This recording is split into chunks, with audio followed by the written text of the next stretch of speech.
Bienvenidos al Colegio Landrever. Hoy día vamos a tener el curso de Biología para cuarto año de secundaria. Vamos a ver una breve historia de la biología. La biología nace en Grecia.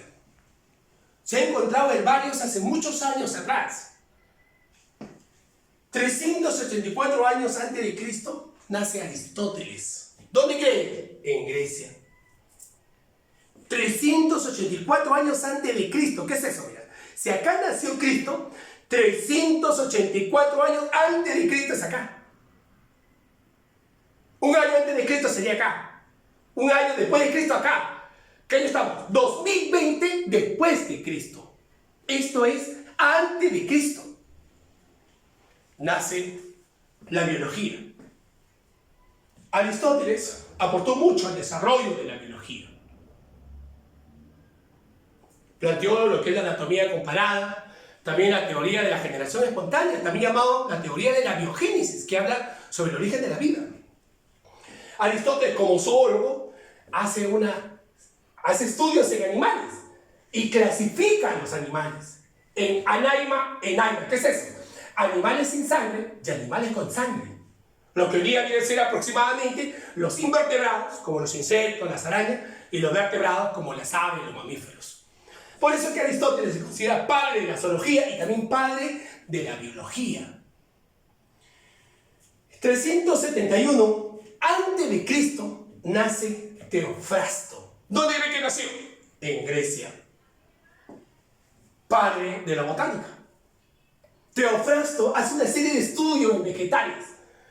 Teofrasto clasifica los vegetales y emplea un sistema de clasificación. Por eso se considera padre de la botánica, discípulo de Aristóteles.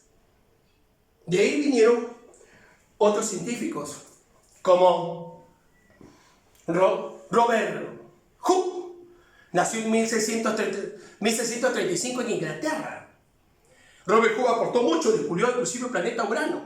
Y en 1665 Robert Hooke descubrió la célula. Acá, ¿ves el ser vivo? A esto se llama célula. Y la célula es la mínima estructura que tiene vida, lo más chiquito que tiene vida. Todo ser vivo, ¿qué debe tener? Célula. Y si no tiene célula, no es un ser vivo. ¿Como quién? Como los virus. Los virus no son seres vivos. Los virus no tienen célula. ¿Quién descubrió? Robert Hooke, en 1665. Por eso lo consideran padre de la citología. De ahí vienen muchos científicos. En 1707 nace Carlo Linneo en Suecia. Carlo Linneo es taxónomo. Y Carlo Linneo clasifica a los seres vivos. Ya no solo a los vegetales, sino a los seres vivos. ¿Ves? Clasifica a los seres vivos. Y para eso emplea el sistema binomial. ¿Vi cuál es? 2. Clasifica en género y especie. Y le llamó la clasificación de los seres vivos o simplemente taxonomía, publicado en 1731. Por eso que Carlo Linneo es el padre de la taxonomía y la nomenclatura. En 1695, Michael Hannock nace en Alemania. ¿Qué cosa es? Es un meteorólogo, historiador, profesor de matemáticas. Como historiador, escribe los derechos de Pull, un derecho greco-romano. Y como meteorólogo, escribe para la revista semanal La Previsión del Tiempo. Y en 1766, Hannock hace una publicación. Y en el título de esta publicación aparece la palabra biología. ¿Cuál es el título? Filosofía natural y física dogmática. 2 puntos, geología, biología. Aparece solo la palabra biología en el título. 1776, Karl Burdat nace en Alemania también. Y Karl Burdat en 1800 hace una publicación, la historia pragmática de la farmacología. Es un tratado médico y ahí aparece la palabra biología, ya en el título. O sea que Burdat relaciona la biología con las ciencias médicas. 1744, en Francia, nace Lamarck. Jean-Baptiste Lamarck. Lamarck, en 1802, Lamarck hace una publicación de hidrogeología. Y ahí, por primera vez, utiliza la palabra biología para designar a los seres vivos. ¿Cómo le llamó? La ciencia de los seres vivos. Y fue Lamarck la que hace famoso a la palabra biología para nombrar a los seres vivos. En 1776, en Alemania, nace Gottfried Treviranus. Y Gottfried Treviranus, en 1802, el mismo año de Lamarck, da una definición formal de la biología. Dice que todo aquel que estudie los fenómenos, las causas, las leyes relacionadas con los seres vivos, se llamará la ciencia de la vida o simplemente biología. Mírame, si tú te das cuenta, Bourdieu nace en 1776 y Treviranus también nace el mismo año. Y Lamarck nace unos años antes. O sea, estos son contemporáneos.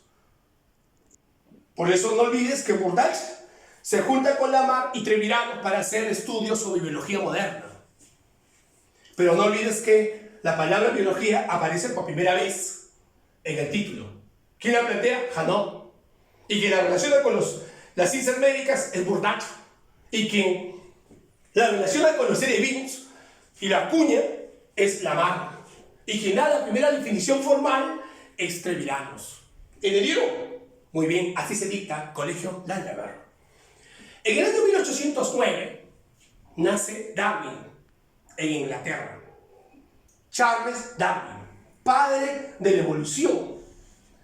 Pero no vayas a olvidar que Lamarck propone la primera teoría evolutiva, la teoría de la herencia de caracteres adquiridos, que habla de la evolución de las jirafas. Dice que el cuello de la jirafa se desarrolla por una necesidad a la adaptación al medio. O sea, una necesidad de estirar más el cuello porque el alimento estaba más alto. Eso dice Lamarck. Pero Darwin no dice eso. ¿Ves acá? Jirafas, cuello grande, cuello pequeño. Lo que dice Darwin, acá hay una lucha por la supervivencia. Y al final, ¿quién sobrevive? El más apto. El chiquito desapareció. Eso dice Darwin. Y la plantea en la selección natural, que en 1859 es publicada en El origen de las especies. Por eso es que a Darwin se considera padre de la evolución. Y produce toda una revolución en la historia de la humanidad. Porque a partir de ahí, el mundo entero dice, el hombre ha evolucionado. Y no hay que Diosito nos formó, no, el hombre ha evolucionado. Hay un proceso evolutivo. En 1822 nace Mendel. Johann Gregor Mendel. ¿Dónde? En Austria, húngaro. Mendel Mendel es sacerdote. Delante del monasterio en un gran jardín. Y después de todas esas plantitas, Mendel escoge unas para hacer su experimento. Le llamó Pisum sativum, nombre científico, nombre vulgar, arveja. Tú le dices alberja, ¿se llama vulgar?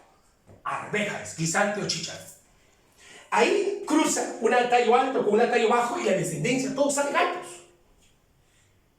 Y Mendel habló de factores, Mendel no habló de genes, porque para esa época no se había desarrollado la biología molecular. Estos factores hoy en día son conocidos como genes.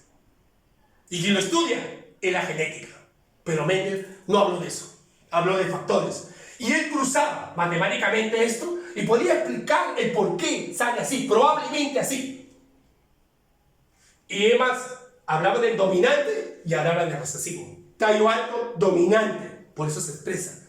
Tallo bajo, recesivo. Sus publicaciones estuvo en una revista oscura, no muy bien difundida. Nadie valoró el trabajo de Mendel. Pensar que en 1865 Darwin quería saber cómo se leían los caracteres. Porque Darwin decía en su teoría, los más aptos desarrollan caracteres que van a pasar a la descendencia, pero no sabía cómo pasaba. No sabía cómo pasaba. Cuando le preguntaban, ¿sabe qué decía? En verdad no sé cómo pasa, pero sí estoy bien seguro que sí pasa. Él buscaba en 1865 esa explicación y sin embargo en 1865 Mendel ya no estaba dando esa explicación y simplemente no lo valoraron. Porque si se hubieran juntado ahí, hubieran juntado la evolución con la genética y estuviéramos bien adelantados.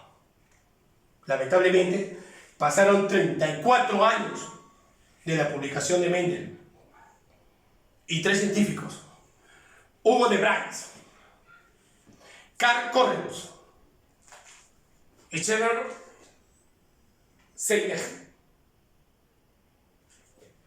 redescubrieron la genética. Redescubrieron la genética. Seynig, Hugo de Vries y Correlus redescubrieron la genética. ¿Y sabe qué? Ellos creían que ellos habían descubierto la genética y le iban a poner su nombre. Y cuando van a poner su nombre, revisan archivos antiguos y se dan cuenta que esa misma conclusión Mendel le había llegado hace muchos años atrás.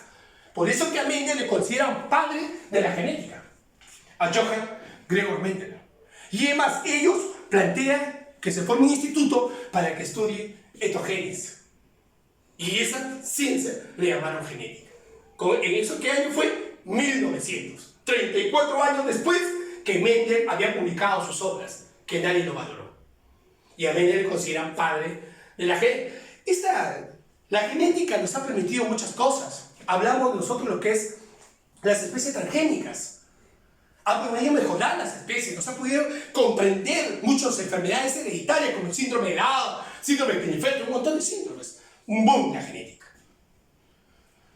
Hoy día hablamos mucho de lo que es la ingeniería genética. En 1822, el mismo año que nació Mendel, en Francia, nació Louis Pasteur, químico francés. Pasteur aportó mucho al desarrollo de la biología. Pasteur hizo la pasteurización. ¿No se habrá escuchado? La guaraná es pasteurizada. Es un proceso térmico que hacen a los líquidos para librar de los patógenos. O sea, lo ponemos a alta temperatura y se libran de los microbios. Ese tipo de experimentación nos abrió muchas puertas, muchos descubrimientos después. Pero gracias a esto, Pasteur le da el golpe final a la escuela vitalista y descarta la generación espontánea. No vayas a olvidar que Aristóteles propone la generación espontánea, o también llamado la teoría de la abiogénesis. ¿Qué dice?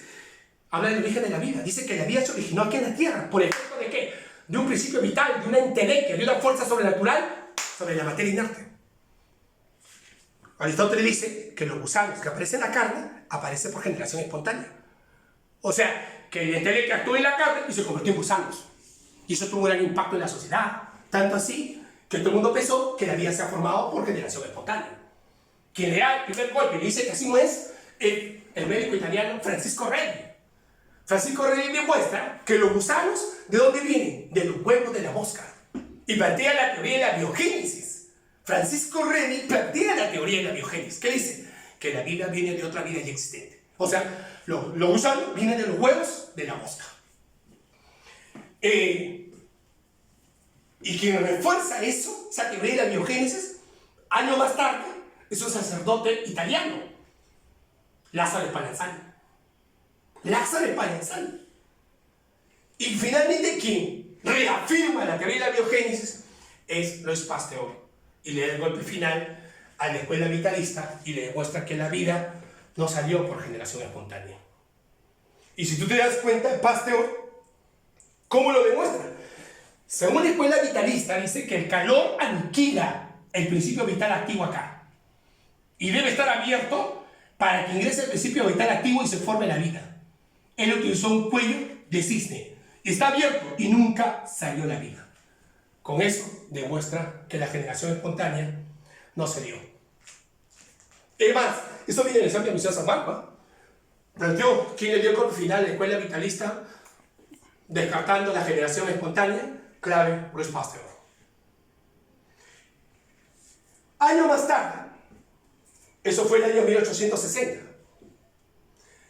En 1864, Pasteur demuestra la fermentación. Ese experimento él empezó a estudiar 10 años antes.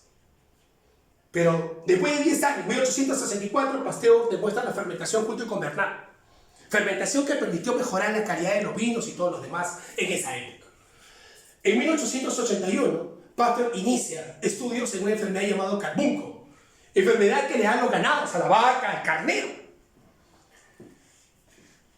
Pero no vayas a... Y él, al estudiar esta enfermedad, descubre una vacuna contra el carbunco. Pero no vayas a pensar que Pasteur es el que descubre la vacuna, la primera vacuna. No.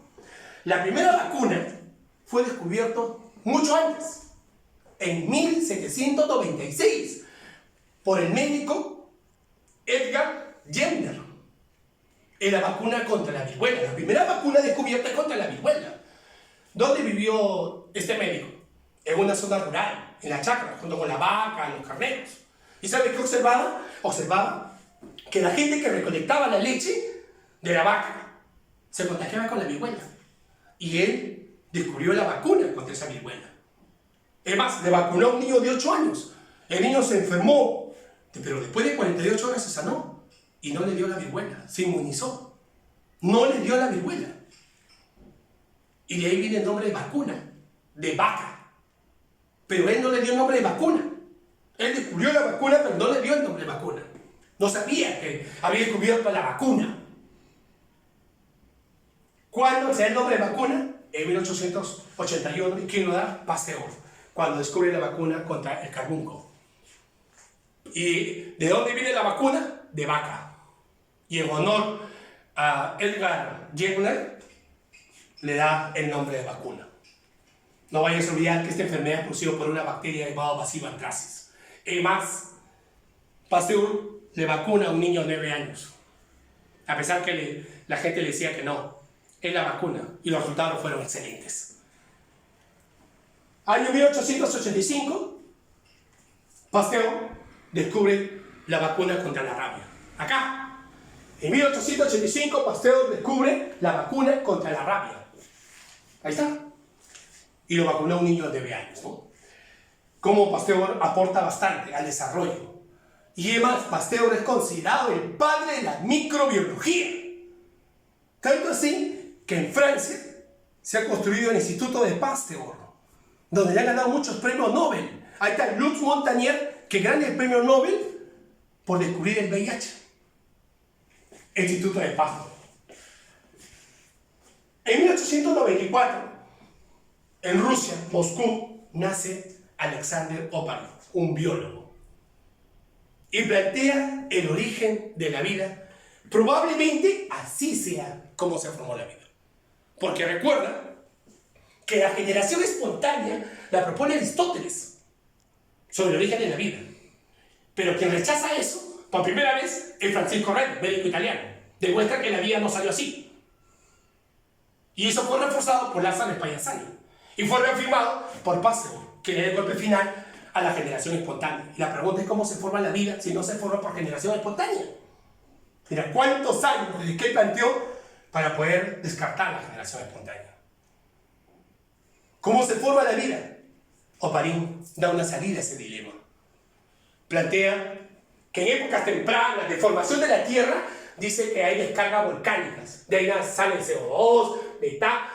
También hay tormentas eléctricas. De ahí sale el rayo.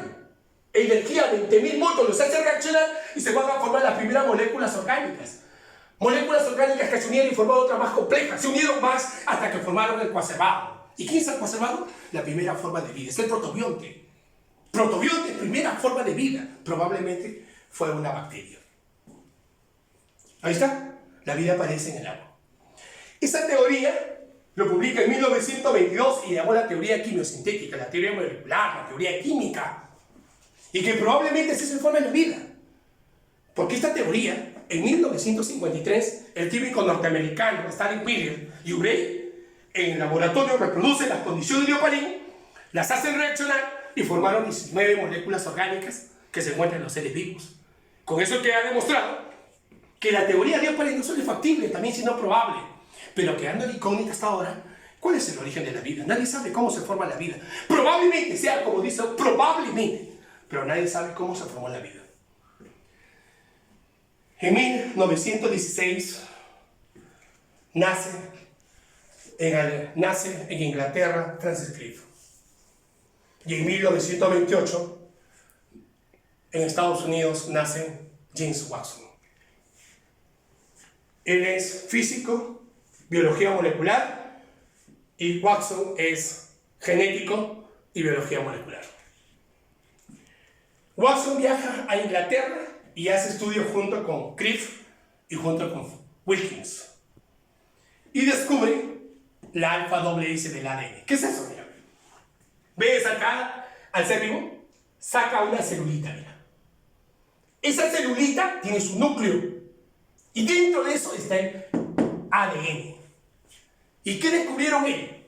Descubrieron la torsión tridimensional del ADN, que tiene la forma de una escalera. Esta torsión le llamaron alfa-doble hélice, que fue publicado en 1953. ¿Por quién? Por Watson y Crick. Y en 1962 ganaron el Premio Nobel en Medicina y Fisiología, porque tú sabes que este modelo alfa-doble hélice ha movido una revolución en la historia de la ciencia. Recién con este modelo sabemos que es un gen. Recién con este modelo sabemos cómo pasa la información de padres descendientes. Con este modelo explicamos el código genético. Con este modelo se han hecho las especies transgénicas. Con este modelo se han hecho las clonaciones, la ingeniería genética, la biotecnología. Alfa-doble hélice. El boom en la biología. Por eso que en 1962 le dan el Premio Nobel en Medicina y Fisiología a Watson, a Crick y a la doctora Rosalind Franklin. Pero la doctora Rosalind Franklin rechaza su premio porque dice que ellos le han robado su información. Pero lamentablemente la doctora Rosalind Franklin muere 4 años antes del premio. El premio se iba a dar en 1962.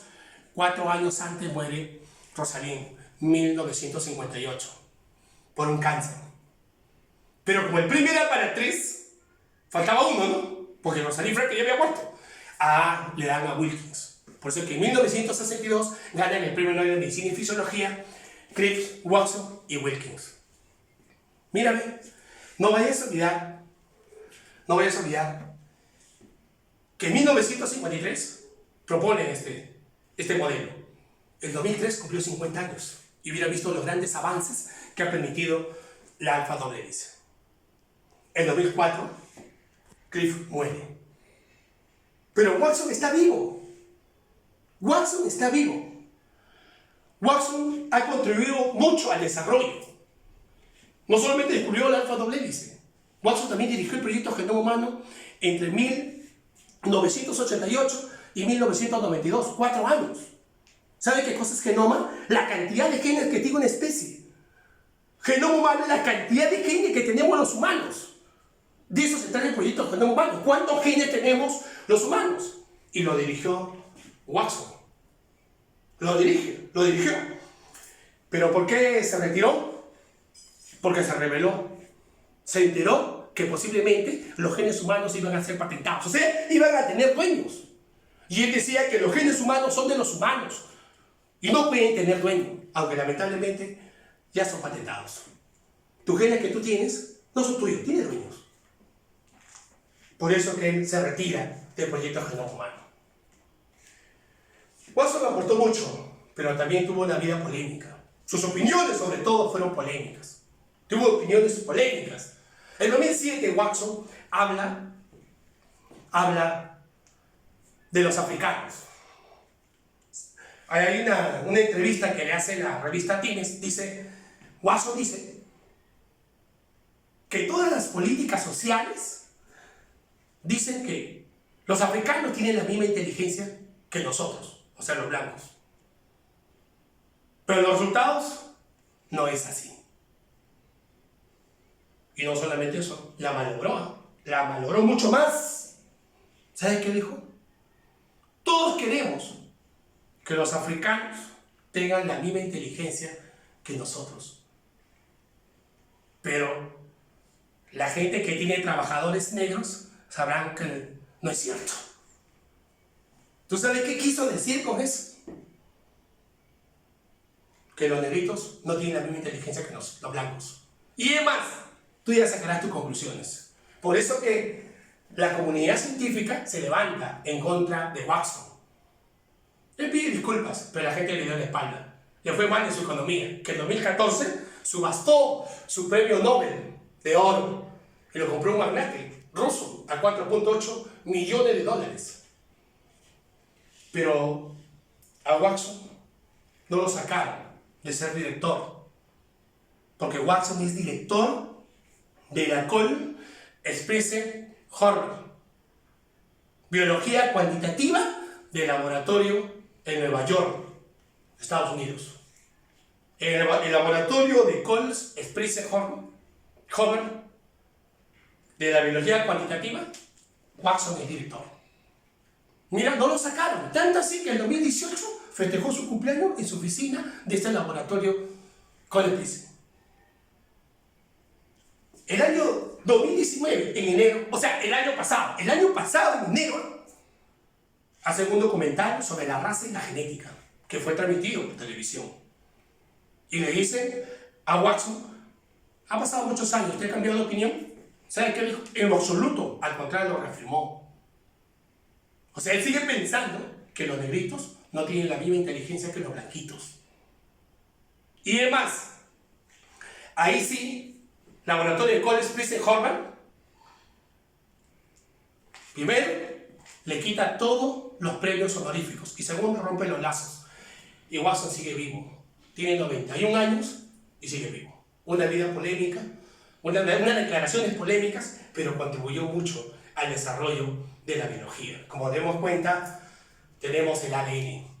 En el ADN se encuentran los genes, y los genes son la base de la información genética. Ahí está el color de ojos, color de cabello, el ADN. Si tú te pareces a tus padres, es gracias a este ADN. Y la estructura del ADN, de qué, cómo es la forma del ADN, lo descubrió Watson, Crick y Wilkins en 1953. Watson también declaró en contra de Rosalind Franklin, porque fue Rosalind Franklin fue químico, Wilkins fue físico.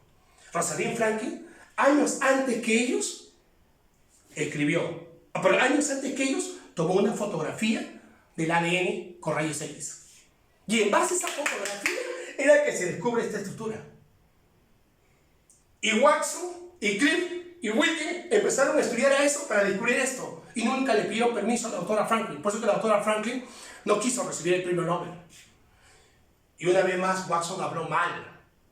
Porque cuando Watson publica la doble hélice, ¿sabes qué dice en esa publicación? En una parte dice, si la doctora Franklin se hubiera sacado las gafas, se hubiera hecho modificaciones en el cabello. O sea que en otras palabras decía que la doctora no ha tenido 8 meses y nunca se dio cuenta que era alfa doble hélice. Por lo tanto nosotros la descubrimos. Y en verdad la doctora Franklin inició todo este descubrimiento. Y así vinieron muchos. Como damos cuenta, todos ellos contribuyen al desarrollo de la biología.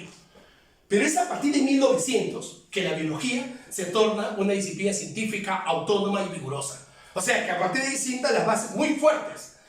¿Y quién ayudó a esta transformación de la biología? La teoría celular, la teoría de la evolución, la fisiología, la embriología, todos ellos. Y también el método científico. El método científico aparece a finales de 1900. Y con eso la biología avanza mucho más.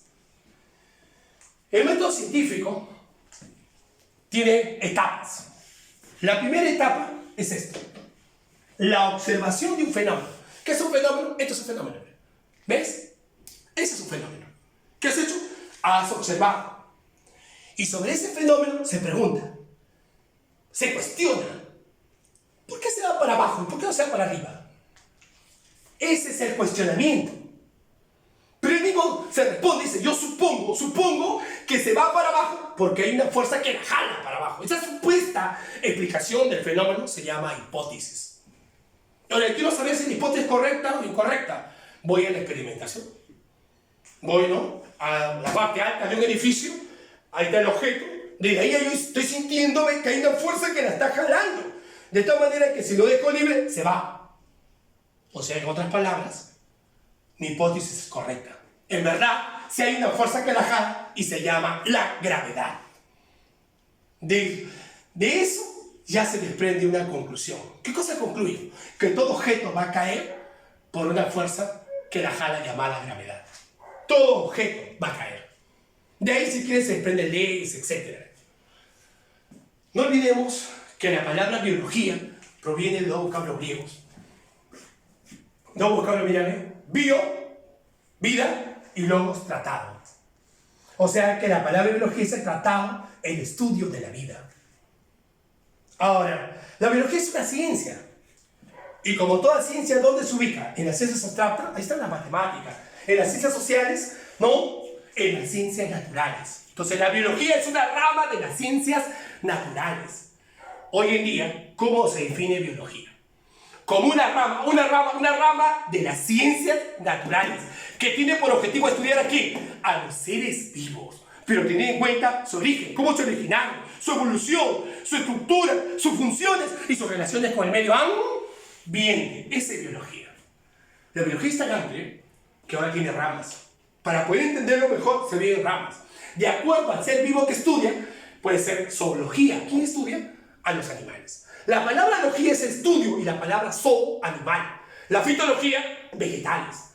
Lo que yo quiero que entiendas es esto, ¿verdad? Zoo, animal. Porque para que tú puedas dominar un curso, tienes que saber el lenguaje de ese curso. ¿Quieres dominar biología? Hay que saber el lenguaje biológico. ¿Quieres dominar historia? Hay que saber el lenguaje de la historia. La palabra zoo te va a ayudar un montón. Por ejemplo, tú has escuchado hablar de esperma. Esperma es semilla.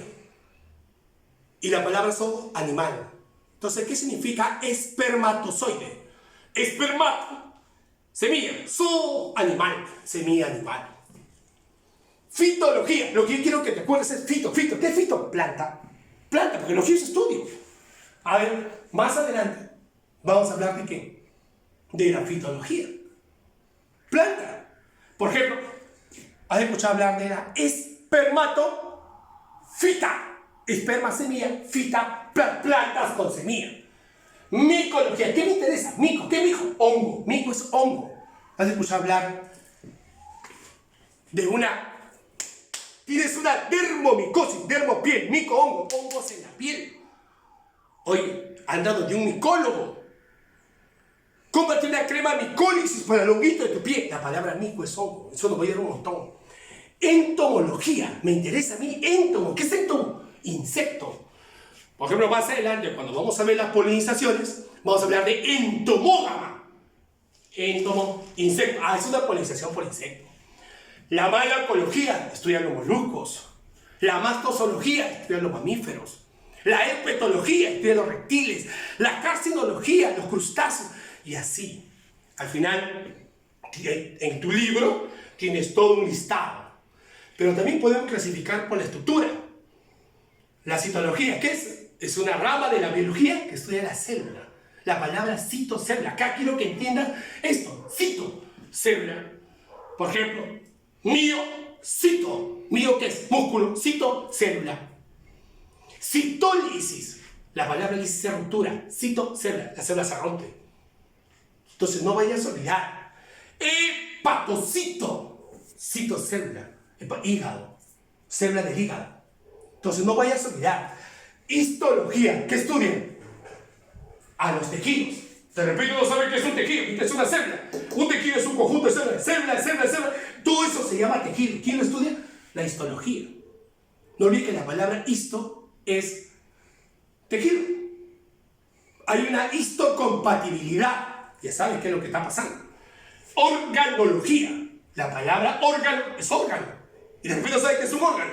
Un órgano es un conjunto de tejidos. Las células forman tejido. Y los tejidos, cuando se juntan, forman órganos. Por ejemplo, el corazón. Mira, ¿ves? En este corazón acá tenemos el tejido epitelial y tenemos el tejido muscular. Este es un órgano. Conjunto de tejidos. Corazón, el hígado, el estómago. La anatomía. Estudia la estructura de los órganos. Solo la estructura, ¿no? ¿De qué están formados? La pirámide de Malpighi, Candimenor, o sea, estudia la estructura, la función de ese órgano, pero estudia la fisiología, o sea, cómo forma la orina. Esa es fisiología. Estudia la función del órgano. La anatomía estudia la estructura, de qué está formado. la biología estudia los virus. Y tú dirás, ¿por qué no lo colocó acá si estamos clasificando por el ser vivo? Porque los virus no son seres vivos. Los virus son agregados supramoleculares. Un virus simplemente es una capa de proteínas, una envoltura proteica, y abajo te el ácido nucleico. Es un virus. Y algunos pueden tener envoltura. Esa envoltura es la membrana de la célula. Cuando un virus sale de tu célula, sale por gemación, se lleva a la membrana. Y lo tienen algunos virus. Hoy en día estamos hablando del coronavirus. Coronavirus es una familia, incluyendo el virus de la influenza. Hay muchos virus ahí. Y por eso es que estamos ahora acá, enseñando de esta manera, ¿no? Muy bien. Espero que hayas entendido. Acá también tienes una lista de ramas de la biología. Lo que sí quiero poner bien claro, y quiero que entiendas eso. Cuando uno habla de microorganismo, es todo aquel que se ve al microscopio. Lo que tú ves a simple vista es macro, y lo que se ve al microscopio es micro. Esos son los microorganismos. Hay un montón de microorganismos, pero algunos de ellos son microbios. Los microbios son microorganismos, pero que causan enfermedades. No todo microorganismo causa enfermedad. Por ejemplo, el paramecio. Es un microorganismo, pero no causa enfermedad. Pero la bacteria, ese es un microbio. Entonces, ¿sabes? Microbio es un microorganismo, pero que es patógeno. En cambio, hay microorganismos que no son patógenos. Otra diferencia es individuo. Cuando uno habla de individuo, si hablamos de individuo a nivel de sistema de organización, es así. La célula forma el tejido, los tejidos forman órganos, los órganos forman sistema digestivo, y los sistemas, no sistema digestivo, sistema nervioso, sistema circulatorio, y el conjunto de eso forma un individuo. Ese es un individuo. Aquel que tiene célula, tejido, órgano, sistema, ese es un individuo. Pero ese tipo de clasificación es a nivel de organización. Pero cuando hablamos del número, un individuo es uno solo. O sea, si nosotros hablamos de bacterias, ¿saben que las bacterias son una célula? A nivel de organización, la bacteria no es un individuo, es un organismo unicelular. Pero si hablamos de números, la bacteria sí es un individuo. Cuando hay un montón, una población de bacterias, una sola bacteria es un individuo. Porque estamos hablando a nivel de número. Pero cuando hablamos de nivel de organización, un individuo es aquel que tiene célula, tejido, órgano, sistema. Ese es un individuo. Ahora, quiero que también recuerdes lo siguiente. Vamos a hacer un repaso de lo que hemos aprendido. A ver, tú solo. Dime, ¿quién es el padre de la zoología, de la biología? Aristóteles. ¿Quién es el padre de la botánica? Teofrasto. ¿Padre de la taxonomía y nomenclatura? Linneo. ¿Quién propone la primera palabra biología? Janot, en el título. ¿Quién relaciona la palabra biología con la ciencia médica? Burdach. ¿Quién utiliza por primera vez la palabra biología para referirse a los seres vivos? Lamarck. ¿Y quién da la primera definición formal de la biología? Treviranos. ¿Quién es el padre de la evolución? Darwin. Dime, ¿quién es el padre de la genética? Mendel. Dime, ¿y quién es el padre de la microbiología? Pasteur. ¿Quién escribió la teoría del origen de la vida, que probablemente sí se forma en la vida? Oparin. ¿Y quién descubrió el alfa doble hélice? Watson y Crick. Y no olvides que hace muchos años atrás, ¿quién es el padre de la citología? Robert Hooke. Y no vayas a olvidar que el método científico aparece a finales de 1900 y aporta mucho al desarrollo de la ciencia, ¿no? La observación, el cuestionamiento, la supuesta explicación, la experimentación, la conclusión, y de ahí ya viene la ley. La biología es una rama de las ciencias naturales, pero que tiene por objetivo estudiar a quién, a los seres vivos. O sea, ¿quién estudia la biología? Estudia a los seres vivos. ¿Quién es el vivo? ¿Un animal? ¿Una planta? ¿Un vegetal? Acá. ¿Ven? ¿Quiénes son seres vivos? Acá. ¿Un animal? ¿Vegetales? ¿Hongos? ¿Ves? ¿Bacterias? ¿Protozoarios? Todo eso estudia la biología. Solamente estudian los seres vivos. El objetivo de la biología es estudiar a los seres vivos. No vayas a olvidar estudiar todo este listado, por favor. Para mí ha sido un placer enseñarte. Nos vemos en la próxima clase.